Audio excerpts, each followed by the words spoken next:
성부와 성자 성령의 이름으로 아멘. 예수님과 어머니 하나 되신 성심을 통해 아버지 뜻 안에서 기도드립니다. 사랑할 하느님 아버지, 저희가 듣겠습니다. 말씀하여 주시옵소서.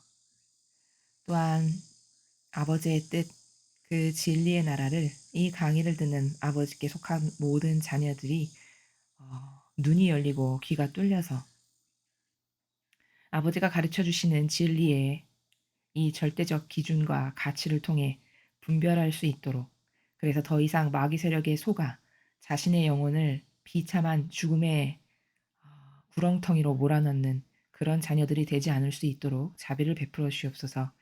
이 모든 기도 우리 주 예수 그리스도의 이름으로 기도드리나이다. 아멘. 성부와 성자와 성령의 이름으로 아멘.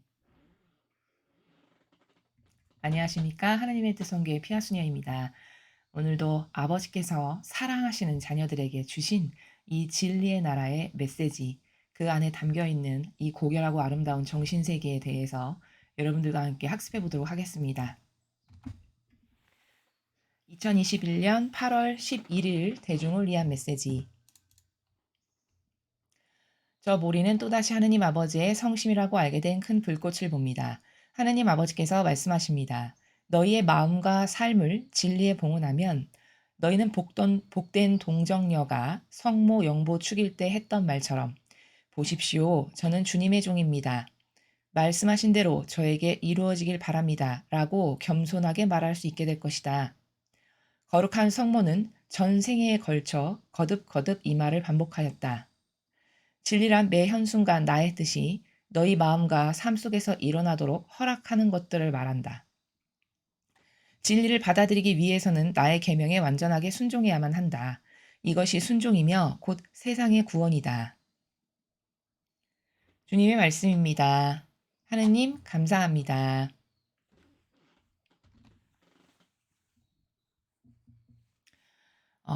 오늘 아버지께서 말씀하시는 이 내용은요. 하나의 문장으로 여러분에게 요약 정리해서 말씀드리면 올바르다는 것은 어떤 건가? 무엇인가?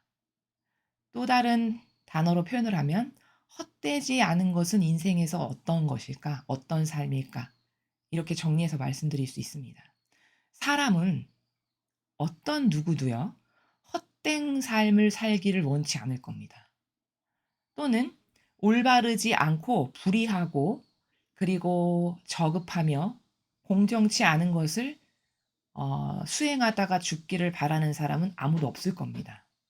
그러나 나의 의지가 올바르지 않은 것, 참되지 않은 것, 그것을 추구하다 살다 죽기를 원치 않고 또 헛된 것을 추구하면서 살다 죽기를 원치 않지만 실제적이고 사실적인 나의 진짜 삶은 사실은 올바르지 않은 것을 추구하고 있고 사실은 헛된 무수히 많은 것들 때문에 인생의 이 소중한 시간을 허비하고 낭비하고 있다. 이것이 결과입니다. 자, 그럼 오늘 아버지께서 아주 간단하게 다른 때에 비해서 굉장히 짧은 말씀이지만 이 안에 담겨져 있는 내용은 그렇게 간단한 내용은 아닙니다. 어떤 말씀이신지 살펴보도록 하겠습니다. 자, 지금 첫 번째 줄에 아버지께서 이렇게 말씀하셨어요. 너희의 마음과 삶을 진리에 봉헌하면 너희는 복된 동정녀가 성모 영보 축일 때 했던 말처럼 보십시오. 저는 주님의 종입니다. 말씀하신 대로 저에게 이루어지길 바랍니다. 라고 겸손하게 말할 수 있게 될 것이다. 굉장히 긴 문장이죠. 자, 그럼 여기서 알아야 되는 내용은 마음과 삶을 진리에 봉헌한다는 게 뭘까요? 우리의 마음과 삶을 진리에 봉헌한다? 좀 막연하죠. 자, 그럼 진리에 봉헌한다라는 것은 여태까지 우리가 배운 가르쳐 주신 아버지가 가르쳐 주신 신적인 질서에 근거하면 진리라는 것은 참된 진실과 사실이라고 배웠잖아요.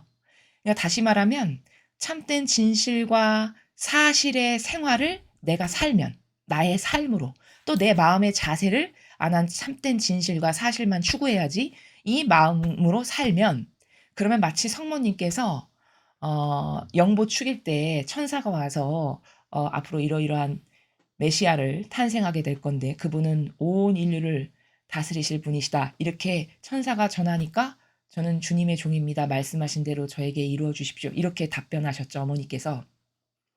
마치 어머니께서 그렇게 순종적으로 아버지의 뜻이 저에게 다 이루어 주세요. 라고 답변하신 것처럼 우리도 그 어머니의 이런 답변의 나라가 바로 겸손의 나라인데 그렇게 겸손하게 말하는 삶을 살 수 있게 된다. 구현할 수 있게 된다라는 거예요. 어떨 때 내가 진리를 받아들여서 그 진리의 삶을 살고 진리의 마음 안에서 살면. 그 말씀이죠. 그쵸? 자, 그럼 진리라는 건 참된 진실과 사실인데 오늘 아버지께서는 이 진리에 봉헌하는 게 무엇인지를 이 후미에 좀 더 자세히 설명을 하셨어요. 이렇게 말씀하시죠. 여기. 도대체 그럼 진리란 뭔가? 매 현순간 나의 뜻이 너의 마음과 삶 속에서 일어나도록 허락하는 것이다. 이렇게 말씀을 하셨거든요. 그러면 오늘 아버지께서 주신 이 말씀에서 첫 번째 이 문장, 너희의 마음과 삶을 진리에 봉헌하는 삶을 네가 사실적으로 산다면 너는 마치 성모님께서 피앗의 정신으로 순종의 마음으로 아버지 뜻 저에게서 다 이루세요 했던 것처럼 너도 그 삶을 살게 되는 거다. 이 말씀이거든요. 근데 마음과 삶을 진리에 봉헌한다는 게 확 와닿지 않잖아요. 그러면 저게 무슨 말인지 아는 게 이 전체 문장에서 핵심 키포인트라는 거죠.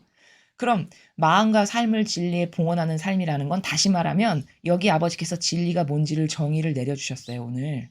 여기 후미에 보니까 진리라는 거는 매 현순간 나의 뜻이 너희 마음과 삶 속에서 일어나도록 허락하는 거란다. 이렇게 말씀하셨단 말이에요. 자, 그러면 이제 요약 정리를 하겠습니다. 즉, 성모님이 천사가 와서 앞으로 메시아를 탄생하게 할 텐데 이러이러한 그분은 세상을 다스리실 앞으로 왕이 되실 이러이러한 분이시다라고 딱 말씀을 하시니까 그 말이 그 말씀이 저에게서 완전히 이루어지길 저는 바랍니다. 이렇게 화답을 하셨단 말이에요. 아주 100점짜리로 피앗의 정신으로. 그럼 우리도 나도 성모님처럼 저런 삶 살고 싶어. 저런 정신세계에서 아버지께 기쁨을 드리고 싶어. 이런 마음을 누구나 가질 거란 말입니다. 성모님을 사랑하는 자녀라면. 근데 문제는 뭐냐면 저게 좋은 거고 아름답고 예쁜 것이라는 건 알겠는데 그럼 저걸 살려면 어떻게 구현해야 되는 건가 실제적으로. 그거는 잘 모르고 막연하다라는 말이죠. 근데 오늘 그게 막연하지 않음을 가르쳐 주시는 거라는 거예요. 그럼 어떻게 살면 성모님이 그렇게 온전히 순종과 겸손으로 아버지께 화답드렸던 나라에서 나도 살아가는 것을 해볼 수 있냐?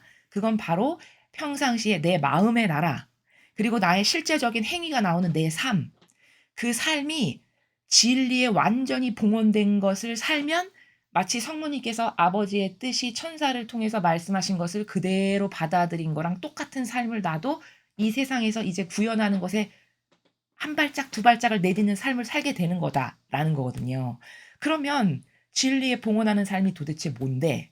라는 것을 알아야 되겠죠. 아버지가 말씀하시기를 매현 순간 내 뜻이 너의 마음과 삶 속에서 일어나도록 허락하는 거야. 이렇게 가르쳐 주셨어요. 그럼 여기서 인간에게 자칫 잘못하면 생길 수 있는 오해가 뭐냐? 아, 아버지 뜻만을 제 안에서 이루어 주세요. 라고 말을 하지만 거기에 약간의 오해가 있는 건 뭐냐면 그럼 아버지의 뜻이 내 삶 안에서 모든 것을 저도 받아들이니 성모님처럼 제 안에서 아버지 뜻만을 이루세요 하는 그 나라가 좋은 것만을 저는 받아들이고 수용하겠습니다. 기쁘고 행복하고 좋은 것만을 제 안에서 이루세요. 이렇게 생각하면 그게 오해와 부작용이라는 거예요.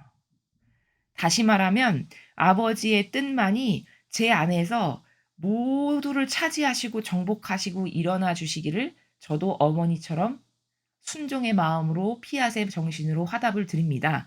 이렇게 했을 때 그 아버지의 뜻을 다 받아들인다는 나라는 뭐냐면 예수님처럼 두드려 맞고 피 흘리고 가시관 쓰고 채찍질 당하는 그런 것들이 나에게 일어나는 것조차 그것조차도 저는 다 이것도 피앗으로 이것도 순종으로 다 받아들입니다.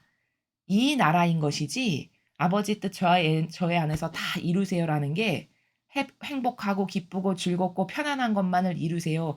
이 나라로 생각하면 여기에 오해와 부작용이 생긴다라는 거예요. 그러니까 오늘 아버지께서 어 "너도 성모님처럼 저는 주님의 종입니다. 말씀하신 대로 저에게 아버지 뜻이 다 이루어지기를 제가 바랍니다." 이렇게 말씀하셨고 실제적으로 그렇게 사셨어요, 어머니는. 그럼 저게 고결하고 아름다운 정신이니까 '나도 한번 이루어 봐야지. 나도 어머니 따라서 저거를 실행해 봐야 되겠어.' 이런 마음을 먹었을 때 그럼 구체적으로 어떻게 실행하는 거냐? 구체적으로 실행하는 방법을 아버지께서 가르쳐 주셨는데 실행하는 방법이 내 마음의 자세와 또 내가 삶을 살면서 실제적으로 행하는 행위의 행동이 아버지 뜻이라면 그것이 뭐든지 다 받아들입니다. 이 나라에서 살면 성모님께서 저렇게 피아제 정신으로 화답하신 나라에서 너도 사는 거다.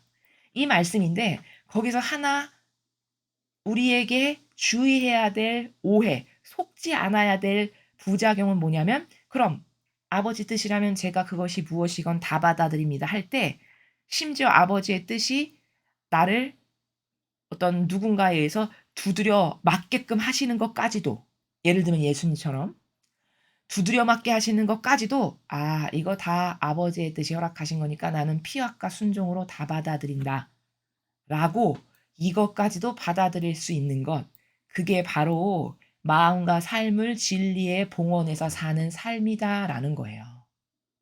그렇게 그것까지도 다 네가 수용할 수 있다. 아 그러면 너는 비로소 성모님께서 "무엇이건 아버지 뜻이 저에게 다 이루어지기만을 저는 바랍니다."라고 응답하셨고 화답하셨던 그 정신세계의 나라를 나도 그때 가서야 이제 실제적으로 살게 되는 거다라는 거죠. 요것에 오해가 있으면 안 된다는 거예요. 근데 인간은 많은 것에 있어서 이 진리를 이해하는 데 있어서 이해가 잘 안 되고 부작용이 생기는 것은 나의 사고방식이 유물론적이거나 육적이거나 형상적이거나 이런 어떤 한계적 틀에 박혀 있어서 그런 건데 "어우 아버지 뜻 이루는 거 좋지. 나도 기쁨으로 받아들이겠어." 하는 그 나라조차도 여러분이 잘못해서 착각하시면 행복하고 기쁘고 좋고 편안하고 안락한 것만을 아버지께서 절대 주시지 않는다는 거예요. 아버지 뜻이 허락하신 삶이라는 건 즉 여기 오늘 말씀하신 것처럼 마음과 삶을 진리에 봉헌하는 삶이라는 건 어떤 삶이냐면요. 사실은 냉정히 말하면 열두 사도가 살았던 것과 같은 그런 삶이고요. 구약의 수많은 아버지께서 사랑하셔서 선택했던 훌륭한 어떤 예언자나 일꾼들 있죠. 그들의 삶인 거고요. 결정적으로는 그 모든 삶을 아우르는 정수랄까? 최고의 가치를 구현한 삶이랄까? 그럼 그거는 예수님께 모범이 있고 성모님께만 모범이 있어요. 그럼 그 두 분은 아버지의 뜻을 퍼펙트하게 완벽하게 이루어 드렸고 받아들인 삶의 정수잖아요. 결정체. 그럼 두 분이 어떻게 사셨는가 이렇게 보니까 일평생 고통이 끊임이 없었다는 거예요. 근데 그것을 아버지의 뜻으로 저는 받아들여서 '아 그것도 다 수용하고 그 고통이 저에게 이루어지기를 바랍니다.'라고 응답할 수 있느냐. 그것마저도 네가 너의 자유의지가 그 정신세계가 뭔지를 알고 그것의 효용과 가치가 뭔지를 알고 그렇게 "저 그것도 받아들입니다." 응답한다면 그럼 비로소 성모님과 같은 피아세 정신세계에서 아버지의 뜻에 용해되어 완덕을 이루시기 위해서 사셨던 어머니의 삶의 첫 발자국을 우리도 이제 따라서 살아가게 되는 거다라는 점입니다. 여기에 오해가 있어서는 안 된다는 사실이에요. 그래서 아버지의 뜻 안에서 산다는 거는 하느님의 뜻을 내 뜻으로 받아들여서 사는 삶이라는 거는 나의 인생에서 아버지께서 허락하셔서 펼친 주시는 모든 것 있죠. 단 하나도 예외 없이 모든 것. 그 모든 것을 아버지의 뜻으로 내가 받아들였다. 고통까지도, 치욕까지도, 모욕까지도, 십자가까지도. 그랬으면 실제적으로 내 삶이 악에게 무엇을 넘겨준 건 하나도 없는 거죠. 왜? 난 그 고통까지도 다 받아들이겠다라고 해서 불평불만 안 했으니까. 그렇죠. 이런 삶을 마음으로 '아 그 삶 살아야지.' 나의 의지가 다짐을 하고 실제적 행동으로서도 평상시에 그렇게 살려고 올바른 노력을 해. 그 올바른 의지 가운데. 그러면 그게 진짜 아버지 뜻 안에서 사는 삶이 그때서야 시작됐다라는 거예요. 인간은 어떤 오해가 있냐. "전 아버지 뜻 안에서 살겠습니다. 아 아버지 뜻 좋아. 아버지 뜻 영성 훌륭해. 재밌어." 거룩해. 이 시대에 가장 훌륭하고 뛰어나고 좋은 거래. 그러니까 나도 그걸 살아야지. 이렇게 말하는 사람은 많아요. 그런 것을 탐한달까? 그것을 욕심낸달까? 그것을 좋아하는 사람들은 많단 말이에요. 근데 실제적으로 아버지 뜻 안에서 사는 걸 구현하는 사람은 굉장히 소수에 불과합니다. 그럼 그 오해는 어디서 발생하는 거냐면 이해가 잘못돼서 그런 거라는 거예요. 그럼 어떤 이해의 부작용이 있어서 그런 거냐? 제가 지금 말씀드린 것처럼 아버지 뜻 안에서 아버지 뜻대로 살아가는 삶이라는 것은 나에게 있는 모든 고통, 심지어 내가 이해가 안 가는 것까지도 도대체 이 일은 나한테 왜 있지? 절대 인간적으로 이해할 수 없는 것까지도 조용히 순종으로 받아들여서 그것에 대해서 일체 불평만 안 하고 따지지 않고 마치 성모님처럼 온화하고 고요한 마음의 나라에서 아버지가 이거 다 필요하셔서 나에게 허락하신 거야. 이 나라에서 그 모든 것을 수용하고 받아들이는 삶. 이러면 그때서야 비로소 아버지 뜻 안에서 사는 삶을 구현하는 거고 성모님이 가신 발자취를 그때서야 따라가는 삶을 살게 된 거다라는 거지. 그것이 뭐 입으로 아버지 뜻 안에서 살겠습니다. 아버지 뜻 영성이 좋아. 기뻐. 이거 재밌어. 이게 요즘에 최고래. 이런다고 해서 아버지 뜻 영성 안에서 사는 거 아니라는 거죠. 거기에 오해가 있어서는 안 된다라는 겁니다. 자, 그다음 보시면 거룩한 성모는 전생에 걸쳐 거듭거듭 이 말을 반복하였다.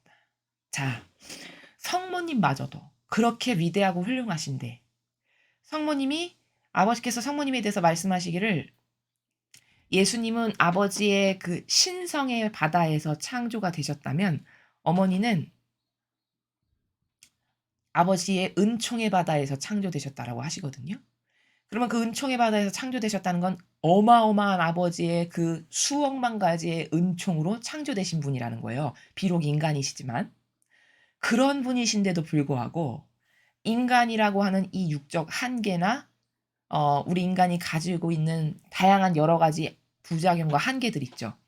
그것에 걸려 넘어지지 않으시려고 일평생 얼마나 조심을 하셨는지 몰라요.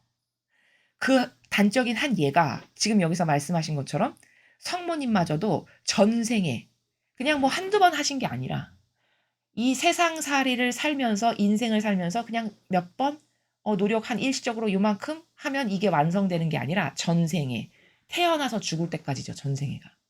태어나서 숨 한 번 몰아쉬면서 죽기 직전 그때까지 그 전생에 걸쳐서 거듭거듭 이 말씀을 반복하셨다는 건 이건 어떤 행간의 나라냐.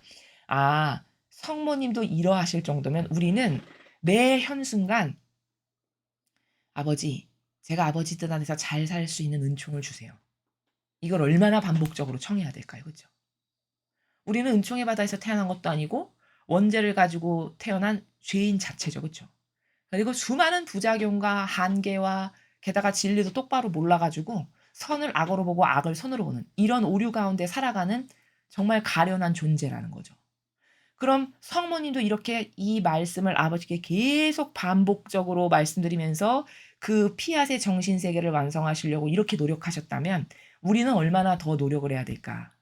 그러면 제가 지금 말씀드리는 노력이라는 것이 또 오해가 있으면 안 되는 게 여러분이 노력해라. 그러면 또 인간적인 노력을 생각해요. 인간적인 노력이라는 건 또 무슨 말이냐면 예를 들면 운동선수가 자신의 그 기능을 향상시키려면 3시간 연습할 거 6시간 연습하면 이게 인간적인 노력을 하는 거죠. 근데 이 본질의 나라, 이 영적인 나라에서 노력을 한다는 거는 그러한 인간적인 노력을 말씀드리는 게 아니에요. 그러면 3시간 연습하던 거 6시간 연습하는 걸 완전히 배제하는 거냐? 그것도 아니에요. 그렇게 시간을 늘려서 인간적으로 노력하는 것도 물론 필요하지만 이 정신세계의 차원을 높여서 이 세계를 살아가는 데 절대적으로 필요한 노력이라는 건 뭐냐면 끊임없이 의탁하고 맡겨드리고 살아갈 수 있는 은총을 주세요. 이거를 하는 거예요. 다시 말하면 어떤 인지적 올바른 작용이 있어야 여러분이 이 세계를 살아가는 데 있어서 올바른 노력을 할 수 있는 거냐면 이렇게 성모님처럼 순종과 피앗의 정신으로 내 인생을 어머니와 같은 저런 피앗으로 완성시키는 것은 내가 할 수 있는 게 아니에요. 인간적인 나의 차원의 나라에서는. 이거는 도저히 하느님께로부터 은총 받지 않고는 저 나라에 도달하는 것이 불가능한 나라다라는 걸 먼저 깨달아야 된다는 겁니다. 고로 무슨 말이냐? 아버지께서 내가 저렇게 피아세 정신을 완성하고 성모님과 같이 순종의 정신을 완성할 수 있는 은총을 부어주셔야 그 은총을 받아서 내가 그 은총 덕분에 이 정신세계와 이 나라를 구현할 수가 있는 것이지, 내가 내 혼자의 어떤 독자적 인간적 노력으로 인해서 저러한 정신세계를 도달할 수 있는 차원의 범주의 것이 아니라는 거예요. 그러나 그럼 인간적인 노력은 완전히 배제하고 아무것도 안 놓고 손 놓고 넋 놓고 있으라는 말이냐? 그 말도 아니라는 거죠. 이러한 인간적인 노력이 물론 필요하지만 주도적인 주가 되는 노력의 주도적이랄까? 주가 되는 노력은 뭐냐면 이런 영적인 노력. 영적인 노력이라는 건 뭐냐? 여러분이 끊임없이 내가 이 정신세계를 진짜 구현하고 싶다. 저 삶을 살고 싶다. 그러면 계속 청해야 돼요. 아버지, 예수님, 어머니께. 어머니, 저는 어머니가 너무 좋고 어머니의 정신세계가 너무 아름답고 그 고결성과 그 거룩하심과 그 여인으로서의 진짜 아름다움의 매력이 수억만 가지로 철철 넘쳐 흐르시는 어머니를 너무 닮고 싶고 그런 어머니처럼 살고 싶은데 그건 인간적인 걸로 도저히 제가 무슨 노력을 시험 공부 1시간 할 거 2시간 하는 노력으로 안 되는 나라라는 걸 오늘 알았습니다. 어머니, 제가 어머니와 같은 피앗과 겸손의 정신세계를 완성해서 어머니처럼 아버지께 반양 드릴 수 있는 은총을 저에게 좀 주세요. 이 노력을 하시라는 거죠. 이걸 계속 반복적으로. 지금 어머니께서 전생에 걸쳐서 거듭거듭 이 말을 반복하셨다는 건 바로 지금 제가 말씀드린 노력을 반복하셨다라는 나라예요. 이해가 되시죠? 그래서 이것은 이런 영적인 노력, 이런 신적 질서 안에서의 그 은총을 제발 주십시오. 살 수 있게끔 이렇게 청원드리는 노력이 주가 되는 노력이지 세상적 어떤 기능이나 공부나 운동선수가 하는 노력과 같은 것하고는 좀 다르다. 그렇다고 그 노력을 완전히 배제해라? 그 말도 아니다. 그 노력이 좀 덧받침 돼야 되지만 주가 되는 노력은 영적 질서의 세계를 이렇게 이해를 해서 죄악으로 가득한 내가 할 수 있는 게 도대체 뭐가 있어? 죄악으로 점철된 인간이 뭘 구현할 수 있는 게 뭐가 있단 말입니까? 은총받지 않고는 도저히 불가능하지. 이것에 대해서 올바른 인식을 해서 여러분께서 그렇게 살아갈 수 있고 아버지께 그렇게 반향 드릴 수 있는 은총을 꼭 좀 주세요. 이것을 반복하시는 게 이 축복된 삶과 이 은총의 삶을 살아갈 수 있는 중요한 키포인트다. 이렇게 말씀을 드리는 겁니다. 그래서 진리란 매현 순간 나의 뜻이 너의 마음과 삶 속에서 일어나도록 허락하는 것들을 말한다. 이거는 조금 전에 설명을 드렸죠. 이 앞에 진리라는 단어를 설명하기 위해 아버지께서 후미에서 도대체 진리에 봉헌한다라고 하면은 그 진리가 뭔가를 여기서 이렇게 설명을 하셨어요. 후미에서. 그래서 그게 무엇이건 다 받아들이는 것. 이게 진리 안에서 사는 삶이라고 지금 말씀하시잖아요. 그렇죠? 그것이 무엇이건 예수님처럼 십자가를 내가 지는 거건 가시관을 쓰는 거건 침뱉음을 당하는 거건 모욕과 수치를 당하는 거건 혹은 뭐 조롱을 받는 거건 그것이 무엇이건 내 삶 속에서 아버지의 뜻이 허락하셔서 벌어지는 모든 것을 이거 다 아버지께서 나에게 허락하신 거야. 이건 받아들여야 돼. 해서 성모님처럼 고요한 나라에서 예수님처럼 오히려 아버지의 뜻이 지금 이루어지려고 하는구나 하시면서 영예로 여기시는 이 정신세계에서 내가 그것을 다 수용하고 받아들인다면 그때 나는 진짜 성모님처럼 또 다른 어머니를 닮은 피앗의 삶을 이제 살기 시작하는 첫 발을 내딛는 것과 똑같은 것이다. 이렇게 말씀을 드렸습니다. 진리를 받아들이기 위해서는 나의 계명에 완전하게 순종해야만 한다. 자, 너가 그렇게 좋은 거건 나쁜 거건 모욕이건 핍박이건 박해건 그것이 무엇이건 그 진리를 받아들이려면 내 계명에 완전하게 순종해야만 한다. 자, 계명, 아버지의 뜻이 주시는 질서잖아요. 이렇게 살으라고. 그 질서에 순종하지 않고 어떻게 고통이건 영예건 모욕이건 치욕이건 받아들이는 삶이 가능할까요? 그렇죠? 이건 순종의 정신 없이는 불가능한 나라예요. 이 어머니와 같은 이 피앗의 정신세계를 구현하는 삶이라는 거는 아버지 뜻에 즉 계명에 완전하게 순종하는 그 마음과 정신세계의 나라가 나에게 있지 않고서는 저 삶을 산다는 것 자체가 불가능해요. 그렇겠죠? 아니 생각해 보십시오. 이스라엘 백성을 한번 볼까요? 고통이 눈꽃만큼만 다가와도 불평불만이 시작돼요. 그쵸? 근데 어느 정도로 심각하냐? 기적 사건을 매번 경험해도 그래요. 기적 사건을 뭐 별반치 않은 작은 거냐? 아니요. 바다가 갈라지는 걸 경험했는데도 그래요. 여기서 우리는 인간의 맹점을 꼭 발견해야 됩니다. 그 사람들만 그렇고 난 안 그래. 이거는 심각한 오해예요. 그 사람들만 그렇고 나는 그 정도 수준은 아니야. 이건 오해라고요. 그 이스라엘 백성을 통해서 우리는 뭘 발견해야 되냐? 아, 인간이란 존재는 이것밖에 안 되는구나. 나도 저것에 대해서 엄청 경각심을 가지고 조심해야 되겠다. 이게 성경을 올바르게 이해하는 관점의 나라라는 겁니다. 못 살고 못 배웠고 지금보다 학벌이 떨어지니까 수준이 저급해서 그런 거야. 이거는 잘못된 이해라는 거예요. 여러분 생각해 보세요. 지금은 그렇게 많이 배우고 풍요롭고 잘 사는데 그럼 지금 세상에 살아가는 대다수의 사람들의 정신세계가 그 이스라엘 백성보다 나아진 게 여러분 있다고 생각하십니까? 오히려요. 더 교묘해지고 더 유려해지고 더 사악하고 더 악독한 게 이 시대 인간입니다. 그럼 많이 배웠고 풍요롭고 잘 살게 됐고 훨씬 그때보다 모든 것이 상승했는데 왜 그런가요? 오히려 있죠. 정신세계라는 건요. 가난하고 척박하고 어려울 때 정신세계가 더 발달할 수 있어요. 잘 살고 풍요롭고 누리는 것 많고 잘 먹고 아쉬운 것 없고 배부르고 등 따시고 이러잖아요. 그럼 그런 인간은요.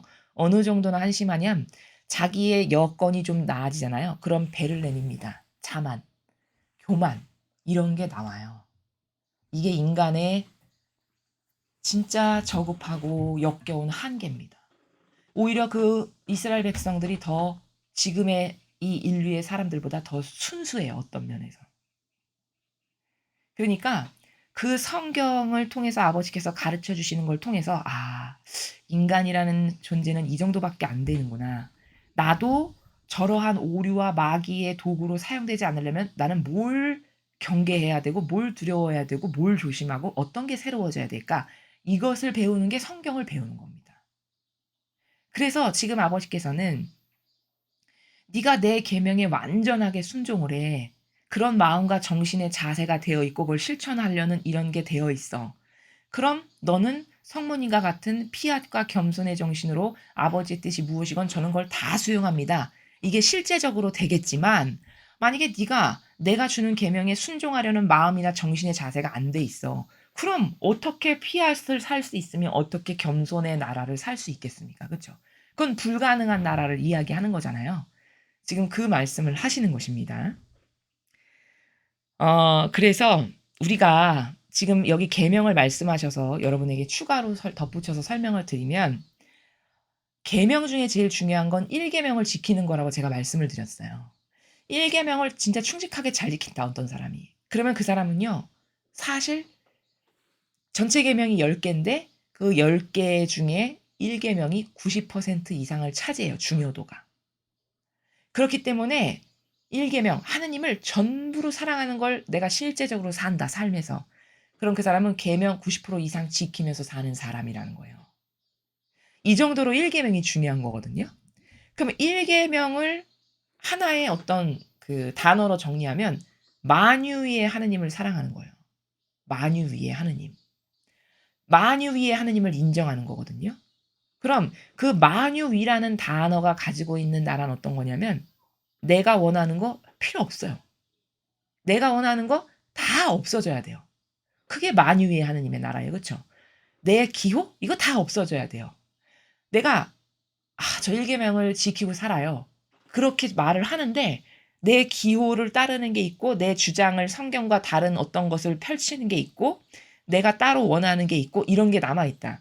그러면 그 사람은 저 1계명 따르고 사는 사람이에요. 저 진짜 하나님 사랑하는데 이렇게 말할지 모르겠지만 그건 자기 자신이 지금 살아가는 나라가 어떤 건지를 정확히 분석을 하지 못해서지 실제적으로 1계명을 지키는 즉 만유의 하느님을 인정하는 사람은 아니라는 거예요.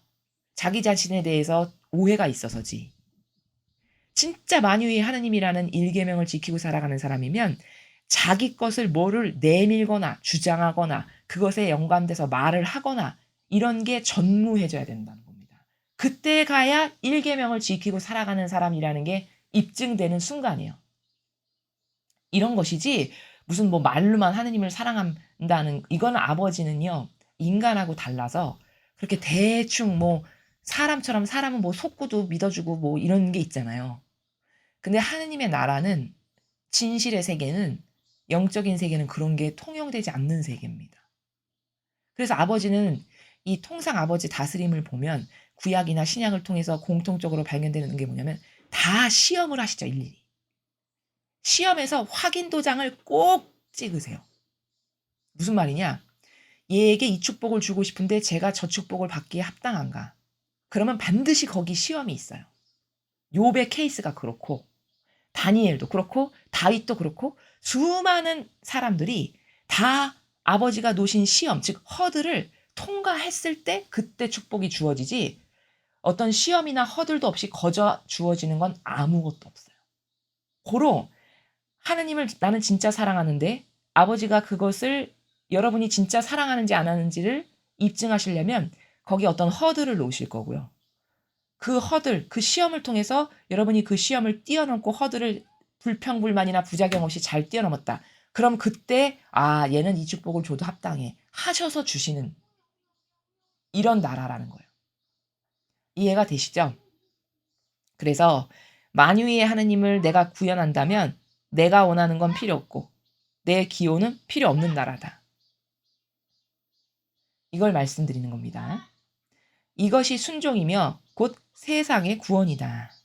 자, 그렇게 계명에 완전하게 내 것을 다 배제하고 아버지를 만유에 사랑하는 것을 구현하는 것이 순종이고 내가 그러한 순종의 나라를 아버지께 드리면 그것이 곧 그러한 사람들이 1명, 2명, 3명, 10명 많아진다. 그러면 그게 곧 세상을 구원하실 수 있는 명분이 되신다는 겁니다.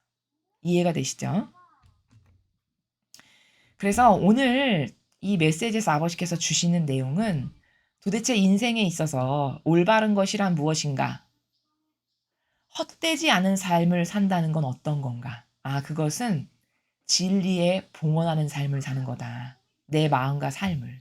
근데 그럼 진리에 봉헌하는 삶이라는 건 뭔가? 아버지 뜻이 허락하신 거, 그거 심지어 나를 두드려 맞게끔 하시는 그런 경우마저도 이거 다 아버지가 허락하신 거지 해서 고통과 환난과 역경과 희생까지도 아버지의 뜻으로 온전히 받아들이는 삶을 살 때 그게 나의 마음과 삶을 진리에 봉헌하는 삶을 실제적으로 사는 거고 그런 사람은 성모님께서 피앗과 순종으로 아버지의 뜻을 다 받아들이셨던 삶을 나도 이제 어머니의 뒤를 따라서 첫 발걸음을 내딛는 그 삶을 살게 되는 거다. 라고 이렇게 요약 정리를 해서 여러분에게 말씀드릴 수 있습니다. 오늘 배우신 것 일상생활에서 여러분이 구현해 보시고 또 그것을 통해서 많은 것을 발견하고 깨달으시는 그런 여러분들이 되셨으면 좋겠습니다. 이상으로 2021년 8월 11일 대중을 위한 메시지 해설을 마치겠습니다. 감사합니다.